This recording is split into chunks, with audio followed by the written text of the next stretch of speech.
पूरी दुनिया में आपने भगवान शिव को हमेशा नंदी की सवारी करते देखा होगा, लेकिन भारत में एक ऐसी जगह है जहां महादेव नंदी पर नहीं बल्कि एक मेंढक की पीठ पर सवार हैं। इतना ही नहीं, यहाँ नंदी बैठे हुए नहीं बल्कि अपने प्रभु को देखने के लिए खड़े हैं। कहते हैं इस मेंढक मंदिर में मांगी गई मुराद कभी खाली नहीं जाती। लेकिन आखिर एक राजा को मेंढक का मंदिर क्यों बनाना पड़ा? कहानी करीब 200 साल पुरानी है, उत्तर प्रदेश के ऑयल रियासत की। वहाँ के राजा बख्तावर सिंह बहुत प्रतापी थे, लेकिन वो कुदरत के आगे हार चुके थे। उनके राज्य में सूखा पड़ गया था, प्रजा पानी के लिए तड़प रही थी और दूसरी तरफ राजा का अपना आंगन सूना था। उनका कोई पुत्र नहीं था जो आगे चलकर गद्दी संभाल सके। राजा पूरी तरह टूट चुके थे। तभी राज्य में एक महान तांत्रिक का आगमन हुआ। उसने राजा की परेशानी सुनी और एक ऐसा उपाय बताया जिसे सुनकर सब हैरान रह गए। तांत्रिक ने कहा, राजन, ये सामान्य सूखा नहीं है, आपको मंडूक तंत्र का सहारा लेना होगा।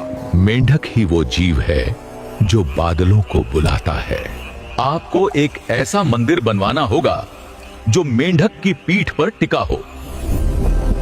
राजा ने तांत्रिक की बात मान ली। निर्माण शुरू हुआ, लेकिन इसमें सीमेंट या चूने का इस्तेमाल नहीं किया गया। इस मंदिर को अमर बनाने के लिए पत्थरों को औरत की दाल और गुड़ के पेस्ट से जोड़ा गया। जमीन से 100 फीट ऊपर एक विशाल पत्थर के मेंढक की आकृति बनाई गई और उसी के ऊपर यह भव्य मंदिर खड़ा किया गया। मंदिर तो बन गया, लेकिन प्राण प्रतिष्ठा के लिए राजा खुद नर्मदा नदी से पवित्र नर्मदेश्वर शिवलिंग लेकर आए। और फिर वही हुआ जिसका सबको इंतजार था। जैसे ही पूजा शुरू हुई, आसमान में काले बादल छा गए और राज्य में झमाझम बारिश हुई। इतना ही नहीं, कुछ समय बाद राजा को पुत्र रत्न की प्राप्ति भी हुई। आज भी यूपी के लखीमपुर खीरी में यह मंदिर शान से खड़ा है। इस अद्भुत मेंढक मंदिर के लिए कमेंट में लिखें, हर हर महादेव।